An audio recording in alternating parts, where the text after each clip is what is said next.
you should be embarrassed about the first product you release or the first version of the product that you release. If you aren't slightly embarrassed by it, then you probably waited too long. Hello and welcome to the Lewis and Kyle Show, an interview podcast where Lewis and I share the best ideas and business advice from our favorite entrepreneurs, real estate investors, and content creators. Today, we have John Sherwin on the show. John is the co-founder and co-CEO of Hydrant. Hydrant is innovating on hydration through a diverse product line of powders, aiming to reshape the way that the American consumer thinks about hydration. They've got big goals, and John is an incredibly curious founder who's passionate about the hydration problem, and it was really cool to talk to him.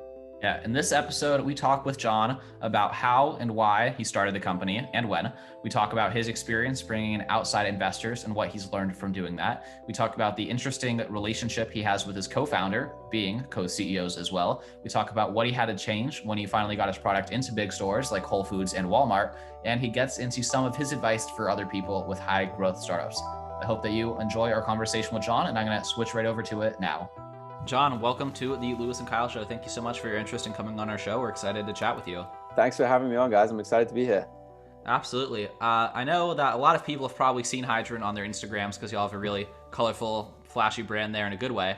But for those who aren't familiar with the brand and yourself, could you just tell us a little bit about what Hydrant is, what your role is, and then we'll kind of jump into the founding story after that. Yeah, for sure. So I'm one of the co-founders at Hydrant, and Hydrant makes a powdered hydration mix. So we like to think of ourselves as being at the intersection of water and wellness. What does that mean? Like can come across a little bit nebulous. It means that the products we make are centered around water and hydration. That is like the platform use case. And as we grow the business, as we grow the brand, we're adding in other functional products rooted in hydration that help you go about your day with a healthier routine. And that's really how we think about the product. It's about finding those different moments in your day to add a product that improves your wellness. It's a beautiful brand marketing statement. So what makes your product uniquely good versus competitors in the market? Like specifically, not just the entire thing being at the intersection of water and wellness, but like your water product where you put it in water, I guess, versus like liquid IV.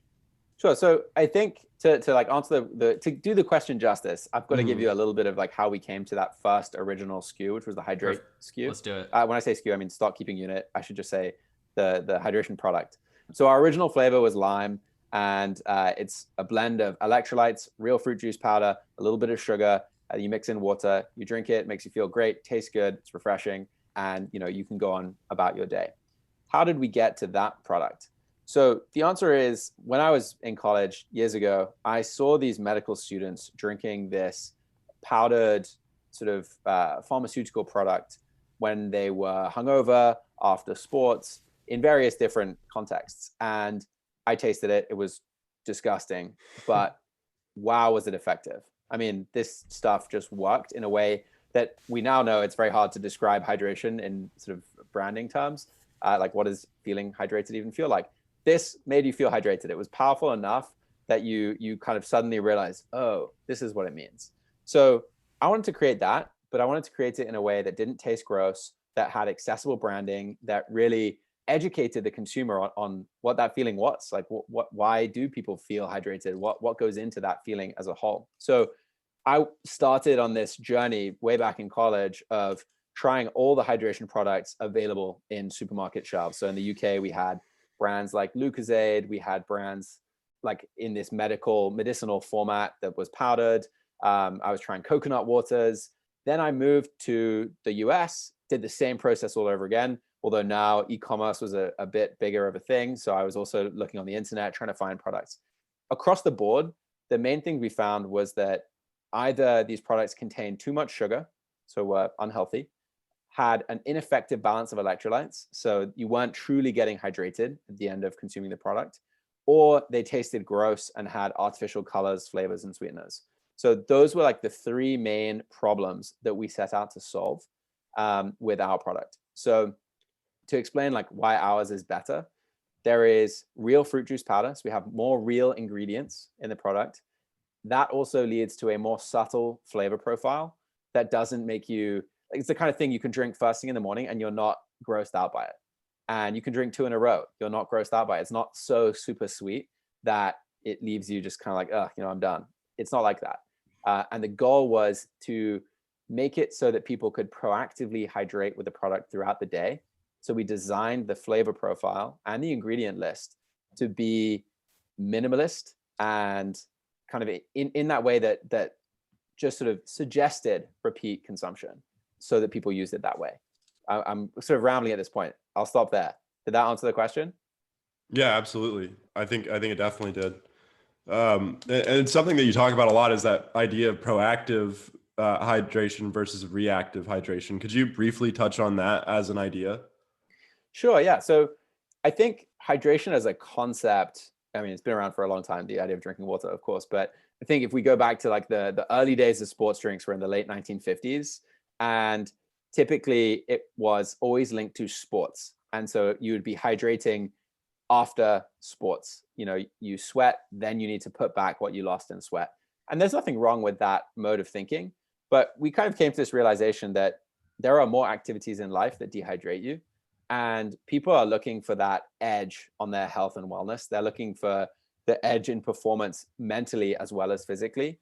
And just drinking water is always good. There's never a problem with that. But if we're able to like pull some levers in your body to allow you to absorb more of that water more efficiently, we're able to have you performing better and feeling better throughout the day. And so like that was that initial target customer, was like these people who are looking for the edge and want to be sort of getting ahead of dehydration. So rather than waiting until they feel the symptoms, which include like tiredness, fatigue, dry mouth, dry skin, headaches, those are standard symptoms of dehydration, but often humans are not great at decoding those symptoms and saying, oh, what I need is a drink of water. That first you're like, oh, I've got a headache. Maybe I'm hungry. Maybe I need a coffee. No, you're probably dehydrated. So rather than getting people to that stage, we educate people on this idea of, hey, get ahead of it. Drink a hydrant, get way ahead of ever feeling those symptoms, and then just go about your day feeling good.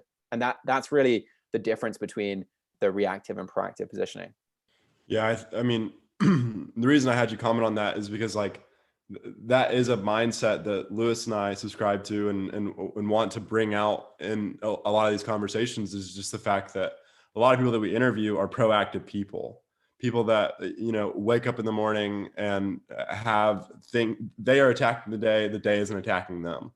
And I think that was an interesting piece of your brand, is that you want to instill in these people the idea that they need to be proactive about everything, including their hydration. But I know you got a biology degree from Oxford, and you're a really smart guy. So like scientifically, without getting too far in the weeds of what your product does, what is it that is actually happening in my body when I drink hydrant that makes me more hydrated? Yeah. So I think I'm at a point now where I've distilled this down to a pretty good description. You guys tell me if this is too much. So the way I like to describe it is there are 3 levers of hydration. The first lever is there sugar present? Yes or no? The second lever is, are there high and balanced electrolytes in the drink mix? And the third lever is the osmolarity of the solution lower than your blood? And I can describe what that is in just a moment. So the reason, let's start with the electrolytes. I should have started with that one as number one. So with the electrolytes, sodium, potassium, magnesium, zinc, like present in every cell in your body, used in a myriad of tasks. Sodium, just to give you like one very concrete example, is heavily involved in the transmission of nerve signals in your body. It is literally moving in and out of your nerve cells to help conduct a signal from my brain to my finger right now. Sodium is involved in that. You lose sodium, potassium, other electrolytes in your sweat and also when you pee. And so putting them back and replenishing them is a key thing to do. The other piece is they're involved in regulating fluid balance in your body. And so if you don't have enough of them, your body has a tougher time balancing fluids. So you want to make sure there's enough of both of those. The second lever is sugar. And this one's definitely the most controversial of the levers. You want to have the right amount of sugar so that you can leverage this process in your small intestine, which is effectively a pump. It's called the sodium glucose cotransport mechanism. I speak too fast, so that was probably way too You're good. fast. But basically, in the presence of sodium and glucose, there's a pump in the wall of your small intestine that uses the glucose as energy to pump sodium molecules into your bloodstream. Water molecules like to move from an area of low concentration to an area of high concentration. So if you pump a bunch of sodium molecules into your blood, the water naturally follows them across the membrane in your gut. And that actively is moving water into your blood versus passively, which is just where the water is naturally moving across a gradient. So that's the second lever. The third lever is osmolarity, which comes back to this idea of gradient. So osmolarity, in layman's terms, is how concentrated a liquid is. And also fairly interchangeable with osmolality. The two words are just different ways of measuring it. But the idea is your blood has a kind of an osmolality, a concentration that is usually within a certain range. And what you want in the perfect hydration product is a lower osmolarity in the hydration product so that the water naturally wants to move into your bloodstream where it's higher concentration. So if you take a typical old school sports drink packed with sugar is, there's a molecule in there. And so that drink is going to have a higher osmolarity than your blood, which means when you drink it, you're not able to leverage that natural gradient of the water wanting to move to the area of higher concentration because the water is already in the area of higher concentration. So with Hydrant, what we did is we made sure there was a little bit of sugar. There's not a ton. I think right now, 4 grams of sugar per serving. I think maybe we have one with 5 grams of sugar per serving, but there's really a range there. You want to have low osmolarity. So we lab tested that. We made sure that we were using literally the minimum possible ingredients for the maximum possible function so that we pull that lever really hard, and a high and balanced electrolyte content. So the easiest way of explaining that one, I know I already touched on it, but if you look at a traditional sports drink, the ratio of sodium and potassium is more like your sweat. And the ratio of sodium and potassium in a drink like a Hydrant is more like that in your blood than that in your sweat. So you have more potassium in there and a high level of sodium as well. So they're more balanced. I love that. I think I'm going to give you an A+ for concise but detailed answer that covers all the bases and is enough science to pique the curiosity, but not to put you to sleep. So I'm giving that an A+. I have 2 follow-up questions on the science front, and then we might switch to some more business topics. First one's kind of a random one. So I take a chelated magnesium and feel like I have like a 30 to 45 minute like boost of mental clarity. Is that total placebo, or is that like a possible consequence of having like a highly bioavailable magnesium? And the second question is, can I compensate for a hydrant with quantity of water? So if I drink a gallon of water a day, does that compensate for, drinking a lower volume of water but then with the right stack like you just described in Hydrant? So I'm going to take the second question first, and then we'll do the magnesium second. So generally, I would never recommend that people try and drink less water by using an electrolyte powder, like less water overall. I think what we've found is people who start using our product they self-report to us that they're drinking more water overall because they're starting to enjoy the taste of it, and they're feeling this feedback loop of like, oh wow, I feel great when I drink this product.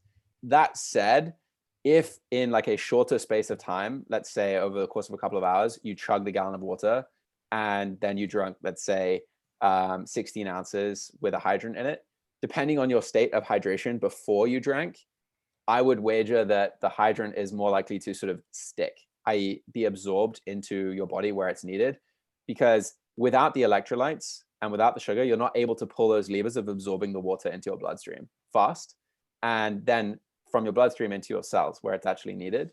And so that's where you get that sort of the water just goes right through you idea. Like if you chug a gallon of water, you're not going to be able to sort of hold on to it.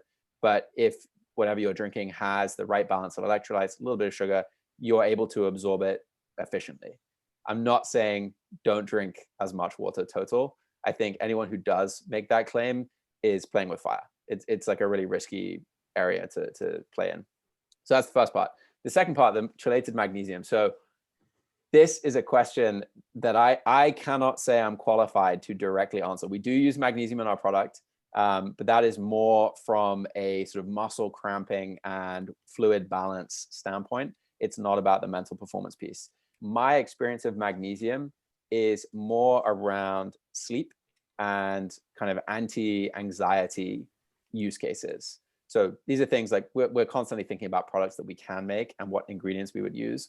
And the research we've done on magnesium tends to be more in that side of the spectrum rather than in the mental performance area.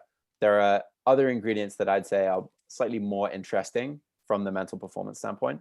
That said, we tend to, per product function, we'll like build our ingredient deck based on the science that we've seen. And magnesium never made it into the deck for like an energy or focus product. So there may be some great science behind that, and I just am not qualified to talk about it. So I don't want to put a foot wrong here. Yeah, and I really enjoyed that piece of one of the interviews that I listened to with you, is like your conviction about the effectiveness of the ingredients that are in your product, and that you, if customers like it, but it's not doing anything, Hydrant's not going to use it because it's not actually doing anything. So I really respected that. But I think we'll probably turn to the business side of things now. So I'm interested in the very early days of Hydrant, before your co-founder, before the Indiegogo. Like, what was the inflection point for you where you took this idea of like, these medical students are drinking this interesting powder. It's not good. There's something interesting here too. I'm going to devote, a part of my life to building this business and making this a thing. Like, when did you make that decision, and what was the context around it? Sure.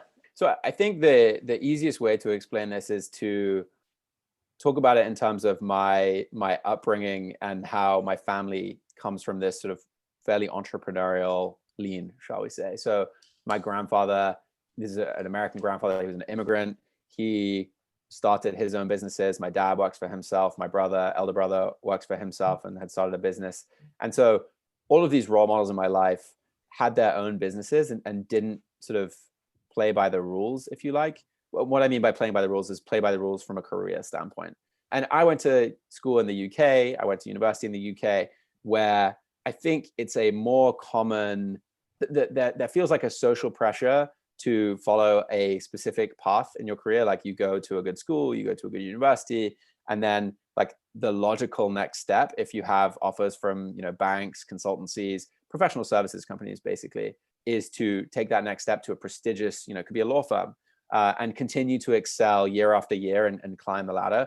And I think my role models in life were very much people who didn't climb ladders. They sort of built their own ladder, I guess. Yeah, I'm just gonna use that analogy. And so for me, it had always been in my plan to post university to climb my own ladder. I would also add, in case there are listeners who are thinking about going the other route, I did not get into any of the consultancies that I applied to. I do not test well on like quick math. I always just get totally tripped up by those. So this was like a path that I was excited about, but also like, I sent some speculative applications the other way and I didn't get in. So don't fear if that's what happens to you, I guess is what I'm trying to say. And so for me, I think because I'm half American, I always had seen the US as a place where there was a lot of opportunity and there was a lot more support for people taking a sort of unconventional route. And so I basically moved to Silicon Valley, got a job at a startup there, because in my mind, that was the best place I could go to learn how to start a business in an area that I viewed at the time as having like the most potential for me to start my own one day. So tech in general, it was a software company. And I did 2 years there. It was phenomenal. 2 years, learned a ton. And the approach for me was very much like, how can I accelerate my learning as much as possible? As soon as I felt like I was plateauing, I decided I am going to move back to New York and try out a few ideas and try and go it alone, basically. I do not recommend that people necessarily quit first and then try and start the company. It's better if you have the idea of what you're going to be working on first, because I burned up some of my personal runway.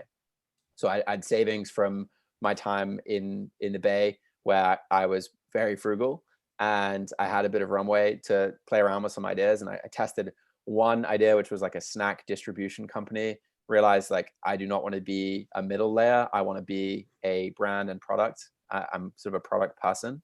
And then after a few months, I kind of realized this problem was something that I had been playing around with for the longest time, sampling every new product I found in hydration in order to eventually find like the one, and it kept never showing up. So that was the time when I figured, you know what, this is it. Like, this is the thing I'm going to make. I have the right background for it because I understand the science behind the product. I'm able to read the literature at an academic level that informs what balance of electrolytes we use and what makes a good hydration product versus a bad one. And I think the other piece of my degree was learning how to kind of translate science from this very prose heavy academic script that no one in their right mind is going to read through because it's boring, but translate that into a sort of more engaging, easy to digest concept. So that was really the thinking there. So the catalyst was like, it was always in the background that I was going to start something. From there, I think I threw myself into the food and beverage scene in New York. I went to a few events. I met a few very smart people who remain kind of informal advisors to this day, and got their opinion on some of the biggest decisions. So like one huge decision early on was, do I make this a liquid or a powder? And there were some pretty great reasons to be a powder, and there were some good reasons to be a liquid. Obviously, we chose the powder route, and I'm very glad that we did.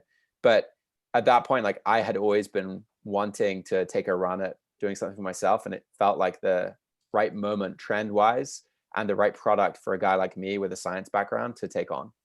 Yeah, thank you for telling us that whole story. I think it puts a lot of things into context and kind of shows how you got to where you are now. So I'm curious to ask about the next piece of it. So it sounds like, you had the idea of brewing for a series of years, and, based on the circumstances in your life, eventually got it started. So my next question is about the investment piece and kind of like the next big milestone. So how far were you able to get things on your own and or with the co-founders you brought on in the process? And then at what point did you feel like, again, our learning and our progress were accelerating and now they're plateauing, and the only kind of way through this next obstacle is big outside help and funding? So can you walk us through that next big phase? Yeah, sure. So I think early on, the decision I made was to go with a crowdfunding campaign for that first like slug of funding. And that was partly like a sanity check. Am I crazy for thinking this is an opportunity? And with the small sample size of people in food and beverage that I spoke to, and supplements too, like, were they crazy too? So it was like, let's put this out into the real world before we start like investing or raising money from outside parties and get pre-orders, which is effectively what that process is. And so that was, I view our Indiegogo as being like largely unsuccessful. Yes, we hit the targets, but it was barely enough money to do a first production run. And that then left me in a situation where I had product, but I had no money to market the product. And the thing about marketing is you learn about your customers through marketing, especially with Facebook and Instagram. I'm able to say, okay, let's try this value prop against this audience and see, does that work better than this other value prop against the same audience? And from that learning, you can very quickly start to like build your momentum and start to make headway. So the Indiegogo thing was great, but it wasn't enough money. And the next move was, okay, yeah, I've got to go out and raise money. And this wasn't something that I had a ton of experience with, it being my first time around. And it was funny, at the time, I had a bunch of posts up on Angel List for founding team members. The idea being like, I wonder if there's someone out there like me who's able to work for basically no money, but for a pretty significant equity stake in the business, just to help us get this thing off the ground. And very serendipitously, a mutual friend who had done some marketing with me introduced my now co-founder Jay to me, who had just started business school like 3 weeks earlier and had been thinking about this space, this industry specifically, and this type of product, but had ended up going to business school instead of starting something because his skill set is more on that finance side of the spectrum, where mine was more from the product side. So we got introduced, and 3 or 4 weeks in, he was like, you know what, like, this is it. And I was like, cool, yeah, let's do it. I'm in. So we shook hands on a partnership. He dropped out of business school and took his tuition money and put it in the business. So that was really like the seed funding, was him taking a huge bet on dropping out of, it was Wharton. So, he had a big brand name behind him, but he dropped out, invested in Hydrant. And that then was great seed capital to start testing the value props, which, being a small brand, we were able to test different messaging, different audiences, start to build a thesis of where the growth was going to come from over the next 6 to 12 months, which we then turned around into raising our true seed round, which was from angel investors and the Sixers Innovation Lab down in Philadelphia. And with that capital, we did a rebrand of the product with some of those learnings we'd had on how, like, hey, I'll give you a concrete example. We used to think that, our ideal customer was someone who went to fancier workout classes in a studio, probably had kids, and was female. And after doing some advertising, we kind of realized, like, that customer is bombarded with a ton of other brands, and not just in our space, but like wellness brands in general. And so getting their attention is that much harder. And there are a lot of people who could use our product who are not being marketed to. And so we kind of wanted to build a more approachable brand than our V1. And so first thing we did after raising that seed round was invest in a rebrand and a bit more research into, like, how should we be talking about ourselves and the product and the problem that we solve. And so, yeah, that was really how we allocated that capital, and building up, like, more and more of a base to learn, because there was so much learning. My co-founder Jay also does not come from an e-commerce background. So we were finding smart people and getting their advice at every turn, and continuing to spend to learn more. Did that answer your question? Or I feel like I might have rambled a bit there. No, you're good. Okay. No worries. I was going to say that's an interesting concept, thinking about, your customer avatar from the beginning was this sort of affluent woman going to SoulCycle, and like that specific type of person is probably very expensive to get in front of, because people are willing to spend as much money as it takes to get that brand loyalty from a group of people like that. Like Peloton, for example, that comes to mind as somebody who'd probably spend any amount of money to make that a trend or get a cult following from the people that can afford it. So I think shifting from that is probably smart in terms of the amount of dollars going into your marketing budget as well. But you're talking a lot about Jay, and I want to touch on you guys' relationship a little bit. You guys are both co-founders and both co-CEOs. So how are you moving through, like, this is kind of a difficult question to get out. Like, how do you deal with conflict, I guess, is a good way to put this. Yeah.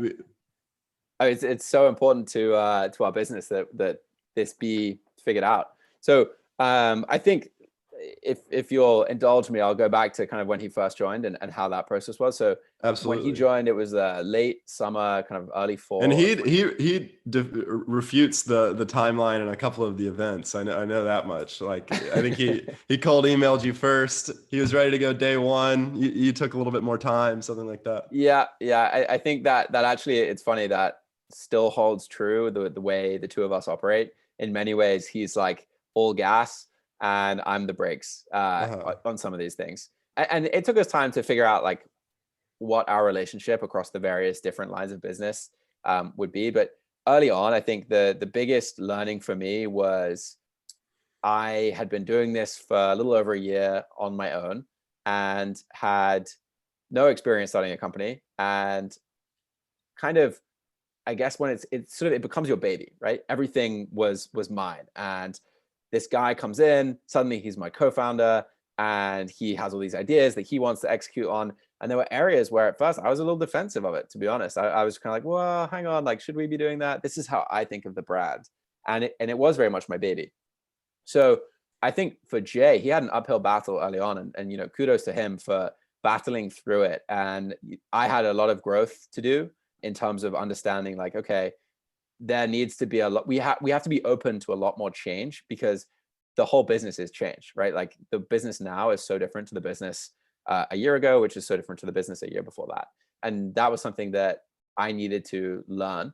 And so I think for Jay, early on, I mean, the first couple of months, he was probably like hitting his head against a brick wall, like, wow, this guy's so slow. Like, he is really moving, like, very, what's the word I would use? I was just taking very calculated decisions at every point. Now, Jay was making calculated decisions too. He was just a lot more willing to take on some risk. And I think what he understood that I didn't initially is, as a startup, speed is one of your advantages. If you don't take that risk, you're kind of screwing it up. Like, you need to have some risk appetite. You have to, like, one of our advisors put it to me this way: you need to play to win, not to play not to lose, if that makes sense. So there have to be some big bets, there have to be some big swings. And we've made some mistakes. We've had some expensive bets that have gone really wrong. And, for me, going into those, I was like cringing, like, oh, there's no way this is going to work out. And, some of them didn't work out. Some of them did. And credit to Jay, like, he kept racking up some of those big swings. And that was something that I had to learn, this is something we need to be doing. And so the other thing I would say is, like, we got incredibly lucky. I don't think many people have a co-founder relationship go as successfully as ours has after, he says 3 weeks, I say 4 weeks of until our handshake deal going into business together. We've been incredibly lucky. There is no way you can say, like, either of us was, like, so smart to think the other one was the right fit. Ton of luck. But we both have a growth mindset, and I think that's the key. We both go into things thinking, okay, how can I be better? How can I get better at whatever the task I'm working on is, or at this type of interaction? And that has been, like, the core, I would say, of our relationship is we both care a lot about getting better. So, we will put our hand up if one of us is making bad decisions or is dealing with things in a way that might be difficult for the other. We put our hand up and say, hey, you know what? Like, I need to get better at this. Like, let's work on it. So that would be, I would say that the core answer is having a growth mindset and getting really lucky. Well, the growth mindset part is within your control. So that Totally. that can be something to focus on. I think Kyle and I have a lot of similarities in that I tend to be we always talk about, what would this podcast look like if only I was the host, or if only Kyle was the host. And if only I was the host, I would have done 100 episodes in 25 days and quit. And then that would have been it, because I would have just, everything else but Kyle's kept me kind of married to the 1 a week cadence, which we've sustained for a long time, can continue to sustain because it's sustainable. Whereas my personality is just all gas, then eventually be like, oh shoot, there's a lot of back end work to actually fulfill what the things I have started. Right. So that's kind of how things work between us. And it's always interesting to see in these kind of longer term partnerships how those lessons come to be learned and the importance of learning them. And then once you have that awareness, you can leverage it to move forward. But I want to ask you now kind of about the future of Hydrant. So you have, this beautiful website. You have a pretty large variety of different SKUs, different products that are have different flavors and sophisticated packaging, and hundreds of happy ratings on your website, hundreds on Amazon. So kind of where is your head at for 2021 for the company, and then kind of the next 5 to 10 years for Hydrant? Yeah, for sure. So I think the key for us, even from day one, we always knew that this was going to be an omni-channel business, not just a direct-to-consumer business. So, we looked at the Warby Parkers, the Caspers, the Harrys of the world, saw the playbook that they used, and kind of understood that they had come 4 or 5 years ahead of us, and that playbook would not work anymore. That was kind of like the real takeaway there. We saw that if we could build online first, we could learn a ton about consumers, build a better product, and get a ton of loyalty before heading into retail, where there are gatekeepers. In retail, you have to go through a buyer. You have to convince that buyer that you're not going to, screw up their metrics, because they are measured on how well the stuff on their shelf is selling. And so we could take data from our online business, bring it into a retail buyer and say, hey, look, like, we're kind of crushing it over here. We have all these customers and here is their demographic. Would you be willing to put us on the shelf? We think it's going to sell really well with your customer. We give them some of the data and they can crunch the numbers themselves and say, hey, I agree. Like, this is a solid bet. And so for us, year one was always about learning. It's always going to be about learning, but year one was very specifically learning about e-com. Year two was e-com and starting to plant the seeds for some of that offline side of the business. So we opened Whole Foods in, I want to say, the fall of 2019 in the Northeast region. So relatively small, I think it was like 47 doors. And that was our first taste of, okay, now we've got to start thinking about merchandising. It's, how does it look on the shelf? How is our packaging that we built for e-commerce not fulfilling its needs at retail? Those were the kinds of questions that we needed to start thinking about in order to take on retail in a bigger way in 2020, which is what the plan was. Obviously, with the pandemic, going offline was kind of a weird thing to do. So a lot of our retail plans were delayed this past year. We did, however, launch our biggest retail account to date, which was Walmart. We opened 2,700 stores nationwide. And that, let me tell you, is just a huge business change from going from a type of business where we really control most of the customer experience. We control, the inventory entirely. If a truck is delayed, we can go sold out on our website, no problem. When you're working with the biggest retailer in the world, you lose a lot of that control, and you really have to be, playing by their rules. And so, it's been a phenomenal learning experience for us. And I think it's prepared us well for carrying out the rest of our plan, which is continuing into this omni-channel world where you can experience our brand one way online, and we encourage everyone to. We have limited edition products that will only be on our website ever. And so that's one way of keeping people, engaged with us as a brand. And then and continuing to build our retail presence. I think when you're on e-commerce, you've got to get eyeballs to your website somehow and then convert those customers, which can be expensive. It costs money to drive people to your website. With retail, it's a slightly different equation where you're on the shelf, people are walking past. You're not paying to get that customer. Of course, there's a margin to the retailer for putting your product on the shelf, but it's just a very different kind of equation. And so we are really focused on hammering that retail side of the business and becoming excellent at executing there. A lot of it is going to be growing our team over the next year to make sure we have the right people in place to succeed. And then over the next 5 to 10 years, I think really we've scratched the surface when it comes to hydration as a platform for better wellness. I think hydration as a kind of part of your mind share is going up. People are becoming more aware of when they're thirsty, of the symptoms of dehydration, and of the various different products and benefits that are out there. I'm also, as the sort of product side of the business, I'm particularly excited about using it as a delivery vehicle for other products that typically might have been in a sort of tablet or pill form, where the experience of consuming the product is just kind of terrible.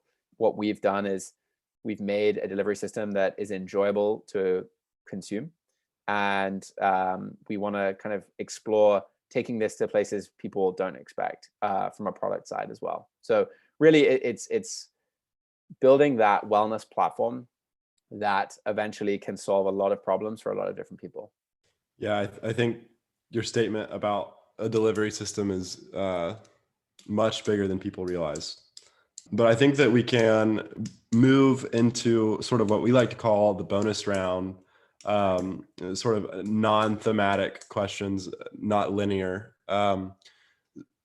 So what are you currently like? What's another hobby of yours? Back in college, it was hydration, and that's turned into your whole life. Is there anything that you're dabbling with right now that in 10 to 15, 20 years, we might have you back on with another product, another business that you're currently just sort of dabbling in? Interesting. I am pretty open about what I'm excited about outside of hydration. It's an area that I do not have expertise in, though, so I want to be really clear about that up front. I'm fascinated by energy and transport, and specifically from a sustainable angle. So, obviously following electric cars is really compelling, but also looking at other ways of cooling down buildings is an energy problem. Energy is at the core of so much of the sustainability problem. So that's an area that I am particularly interested in, but I recognize that, with my biology degree, I may not have the best in physics or chemistry is probably a better starting point. That said, there is one area of biology that has always fascinated me that I do tend to read up on as much as I can, which is, it's called biomimetics. So it's this idea of taking structures or technologies from animals and plants in nature and applying them to technologies in the human world, whether it's for better performance or higher sustainability. The simple example that is in most books is a molecule on the surface of leaves that causes water to sort of bead and just drop off without kind of being absorbed, has been turned into a paint coating that you can now paint on various different structures so that they are hydrophobic and the water doesn't kind of cling to them. It just rolls right off. That's one example of taking a structure found in nature and applying it to a human problem. So I think the ones that are more around that energy and transport problem are particularly the areas that interest me. Well, I think that was a deeper and more interesting answer than we even hoped for. So I'm going to follow that up with asking what your process is for exposing yourself to new and interesting ideas, latest and breaking. Kind of what is your habits for continuing to make sure that you're self-educating and getting smarter, even though you're outside the school system many, many years removed, outside of just the research that's necessary for the company. Yeah. I think this is a problem I haven't cracked, to be honest. I don't think I'm on the cutting edge. I think hydration takes a pretty huge mind share for me. And I would like to be better about, tracking those different people who are putting out good content in this area. One recent discovery that I've enjoyed is this idea of progress studies, which I think ties nicely to energy and transport. So it's the study of the big leaps in history that came through progress. Like, how do I describe this better? Like the Industrial Revolution, right? It was a huge change. It was a step change, not an incremental change in technology. And then like air travel, you could argue is another step change. Vaccines, another step change in terms of like health. And so the study of those changes and like what led up to those happening, who the people were that made it happen, and kind of, I like to think of it as a sort of a primordial soup. Like, what were the ingredients that were present at the time just before the step change happened? What led to it? And then I think by studying those and looking back at those, it gives us a good window into how we can make sure like we're in that primordial soup when the time comes for whatever the next step change could be. Yeah, I've been recently reading a book. I'm about halfway through it, called Where Good Ideas Come From by Stephen Johnson. That book is kind of that study of that exact thing. Like, what are so Darwin's theory of evolution is not a technology, but it's if you use the word technology loosely to mean an idea, it is a technology that led obviously to further developments. And it kind of discusses what are the patterns of all of those different situations where Kyle has this thing he's brought up on the podcast a lot of times, that history doesn't crawl, it jumps. And like, what are the conditions that led to like the person squatting down or history squatting down and then like jumping up next? Like, what made jumps happen? And then if you look back on it, you can almost deterministically recreate it, or at least increase the probability and the pace of future innovations. Yeah, I like that idea. I think that's right on point for this progress studies thing. Absolutely. Well, another interesting question I think is like, you're 29, 30. 30 now. Okay. You live in New York City. We're in the middle of a pandemic. What's your social life like? You're building a business. I know you're probably pretty busy. Yeah. I mean, I think this is an area that I'm working on. I wasn't kidding with I'd like to spend less time on hydration to an extent. It's definitely hard to build that barrier between work and not work. And I think right now with the pandemic, most people have experienced with moving to a remote working sort of policy, the blurry lines of work and play become even more blurred, or like I should say leisure time and work time. They were already pretty blurry for me as, the founder of a high growth company. So they just got more blurry, I would say. And it takes a real effort on a regular basis to kind of reset my own lifestyle and say, hey, this is unsustainable. Like, if I continue down this path, I'm going to burn out. And I really need to say, even though there's like a million emails in my inbox that are unread or have not been responded to, that may be high priority, I need to switch off for 5 hours on a Sunday. No phone. Like, it's got to go. So that's like one of the things I do. So I know I'm kind of dodging the social life question, because this is more about like how easy it is for your company to take up everything that you do, like every waking moment. You have to really be intentional about building time for things like social life, seeing family. For me, I'm very lucky. Like, my family my siblings also moved from the UK to the US. And so they're around. I see a ton of them. And, there's a pretty good social scene in the startup world in New York and outside of the startup world. I haven't seen it in a few months because, New York was very hard hit early on. I think we've been like recovering from that first outbreak in terms of like what feels safe and when is it okay to see people. So it's definitely been tough, but I'm excited for post-vaccination, getting back into it and making sure I draw a very clear line between work and not working. Yeah, I kind of agree with the way you thought about dissecting that question, because you do have to carve out the time for a social life before you can fill that time with a social life. So Yeah. it's kind of you're going to create more stress for yourself by trying to inject the social life into your world before actually having taken the steps necessary to carve out the time for it. But I just have one last question for you. It's kind of an open-ended one, and we'll see where you take it. But if most of the listeners of this podcast, I say 18 to 25, most of them probably have some entrepreneurial ambition, I'd like to think, or otherwise they just really like Kyle and myself, which we appreciate. But if you were to give, one major piece of advice to someone either starting an e-commerce brand or a fitness wellness company, what would that piece of advice be? Yeah, so I have a go-to for this, which is practically my mantra at this point. It is, you should be embarrassed about the first product you release or the first version of the product that you release. If you aren't slightly embarrassed by it, then you probably waited too long. And this comes from a painful lesson I learned early on, where for the version 1 of Hydrant, I spent probably 8 months working on getting that formula to perfection. I worked with one company, they gave me a final formula, I tasted it. I mean, like we tasted it multiple times, but at the end, there was just something not quite right. I couldn't afford to engage them to continue on it. So I found a sort of freelance formulator and worked with her to like tweak these things. And she actually had a fantastic process, but that's for another time in terms of like figuring out how to make it work for us. But what I learned was, even after 8 months of making it perfect, when I totally could have launched with the earlier version, that something wasn't quite right, I would have figured that out. And that could have saved me 3 to 5 months, probably. We still had to make changes to the formula. Still, like as soon as we launched it, feedback started coming in, and it was like real customer feedback, which is the most valuable kind. Your friends, great. Your formulator, great. Like they're not going to be as hard as real customers in terms of like the feedback that they give you. So we had early on, there were some dissolving issues. It tasted a little bit saltier than people would have liked.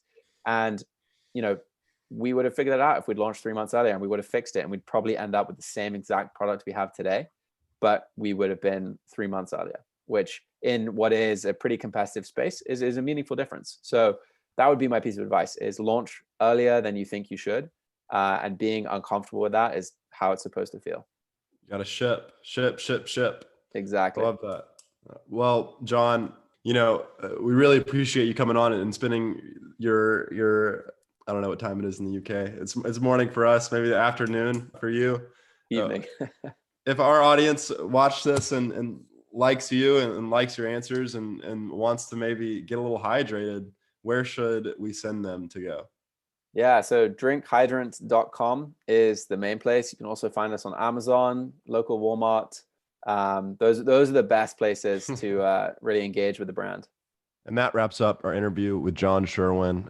Just a really fun and cool conversation. Get to talk to somebody that is on the bleeding edge of a startup that is raising money and doing things out in the world and selling to Walmart and having a big product line that they're expanding. I really like the website, the feel, the brand marketing of this company. And I think that they'll continue to be successful as they solve this problem. I think that, one thing he said was about the delivery system, how in the future, that's what he's aiming for this product to be, or this suite of products to be, as a delivery system for different like foreign agents. And I think that sort of like a simple sentence, but has really big implications if they can do it properly and well. We talked about his social life in New York City and how that's changed because of COVID, and how the lines between work and play have sort of been blurred. And it's true for everybody, but especially when you're running a high growth startup, like I can't imagine what his life has looked like for the last year. So it's just really cool to be able to talk to him for an hour a couple of weeks ago. What did you think, Lewis? Yeah, I also had a ton of fun during this conversation, and when I watched it in the editing process, I saw, there's a lot of laughter and a lot of smiling, which is always fun to see. I have 3 takeaways from this conversation as well, but real quick, do want to point out, I think if people are listening to this kind of in the distant future, what you're saying about the delivery mechanism of his product and kind of that goal for the company will really expand into something pretty spectacular if they, based on the positioning they already have and the distribution. But my 3 takeaways, the first thing that really stuck out to me when we were discussing kind of co-founder relationships and strengths and weaknesses of different team members was the idea of playing to win, not playing not to lose, and how his partner is really good at that risk-taking, be bold, just go for it mentality. And he's kind of the the cover your ass kind of guy who just wants to make sure they're not going to make huge mistakes. And I think that was something I could really benefit from, is focusing more on the thinking big and acting big, and then covering your downside when you need to, but not solely being concerned with what could go wrong. You also have to play as if things are going to go right as well, if that makes sense. The second thing I wanted to share was the idea he just is so naturally curious about his product and his company and hydration and the science and all of the important things for him to be deeply curious about for this to succeed. And it's something that came up in our Naval couple of episodes with Eric Jorgensen, and something that's discussed in the book, The Biomimetics, is you cannot outwork someone whose work is play to them. And you're not going to be able to outsmart John on hydration just because it's something he's so curious about. I'm never like, no matter how hard I work, it's just, if it's like play to him, he's going to be more knowledgeable about it. And that's why if your company and your startup and your product line are so deeply aligned with just what you're naturally so fully invested in, it's going to be a really beneficial match of interests and circumstances. And then my last one was kind of his advice for the timing aspect of, he had a job in Silicon Valley, but he knew he wanted to be an entrepreneur, and kind of trying to decide when to jump and when to stay in the job. And his advice, I think, is really helpful for a lot of people, to have the idea first. Don't just say, okay, I'm going to quit my job and become an entrepreneur. If you have no idea what you're going to do the day you're not working, you're just going to search the internet for, okay, what companies to start. A better strategy like he had was actually having a couple of ideas, and for bonus points, actually having some traction with those ideas before quitting the day job. I think that's a very helpful reminder. But those were my biggest takeaways from this conversation with John. I hope that you enjoyed listening to it as much as we enjoyed chatting with him. If you want to support the Lewis and Kyle show, which we hope that you do, one of the best ways to do that would just be to listen to an additional episode. So wherever you're listening to this one, we have about 50 published episodes in addition to this. So scroll down the feed. Last week, we published an episode with our friend Danny Miranda talking about what the three of us have learned from publishing 50 episodes. Before that, we published really interesting conversations with Taylor Pearson about the blockchain, with David Oakley about multifamily real estate, with Dean Murphy about starting a huge clothing empire. There's a lot of great stuff buried in this feed, and I would encourage you to check it out. So that's all I ask of you this week. Check out another episode. And if you don't want to watch our old stuff, you can check back here in a week for a new episode. Thanks so much for listening. See ya.